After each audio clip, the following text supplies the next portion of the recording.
ଜାଣିଛନ୍ତି କି ଆସନ୍ତା ବର୍ଷ ଯେଉଁ ଇଲେକ୍ସନ୍ ଅଛି ତା ପୂର୍ବରୁ ଏଇଟା ଗୋଟେ ଫାଇନାଲ୍ ସ୍ପେଶାଲ୍ ସମରେ ରିଭିଜନ୍ ହେବ। ତ କାଲି ଆମେ ରୋଲ୍ ପବ୍ଲିଶ କରିଦେଇଛୁ ଇଲେକ୍ସନ୍ କମିଶନର ଅଫ୍ ଇଣ୍ଡିଆ और सी ऑफिस भुवनेश्वर ତାଙ୍କର ନିର୍ଦ୍ଦେଶ କ୍ରମେ ଆଜି ପ୍ରତ୍ୟୋତ୍ସବ ଆରମ୍ଭ ହୋଇଯାଇଛି। ପ୍ରତ୍ୟୋତ୍ସବର ଆମର ମେନ୍ ଥିମ୍ ଅଛି ୟଙ୍ଗ ଯେଉଁ ଆମର ପ୍ରୋସ୍ପେକ୍ଟିଭ୍ ଭୋଟର୍ସ ଅଛନ୍ତି ତାଙ୍କୁ କେମିତି ଆମେ ଏ ଡେମୋକ୍ରାସିର ଯେଉଁ ଉତ୍ସବ ଅଛି ଇଲେକ୍ସନ୍ ସେ ଭିତରେ ଆଣିବା। ତାଙ୍କର ଯଦି ତାଙ୍କୁ ନୂଆ କାର୍ଡ଼ ଦେବାର ଅଛି ତ କେମିତି ଦେବା, ଯଦି ତାଙ୍କ କାର୍ଡ଼ ଭିତରେ କିଛି ସଂଶୋଧନ କରିବାର ଅଛି କେମିତି କରିବା। ଆମେ ସ୍ପେଶାଲି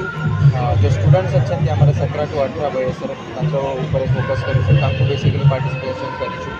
अराउंड हमारे 3 से 4 हज़ार स्टूडेंट्स आज पार्टिसिपेट करते हैं जो 17-18 इयर्स ओल्ड अच्छे जहाँ कि हमें ये पोल भीतर आने अपने सिविल सोसाइटी को भीतर बहुत ये लायंस क्लब हो रोटरी क्लब हो ये समस्त को हमें पार्टिसिपेट करने कही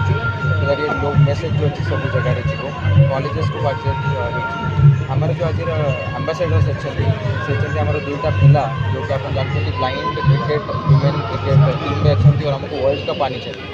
से दुईटा पिला आज आम आंबासाडर अच्छा मेसेज आगे जाऊँगी आप देखिए बालेश्वर तो सब पार्टिसिपेसन सब बहुत रोचे आप आज देखिए 15-20 हज़ार लोग ये आसिकी सब पार्टिसिपेट कर आर्टिस्ट रंगोली कर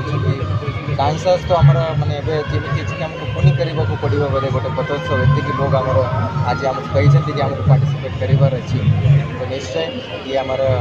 बालेश्वर जो पब्लिक पार्टिसिपेशन आम बाहानगारे देखी कि लोग आग को आसिक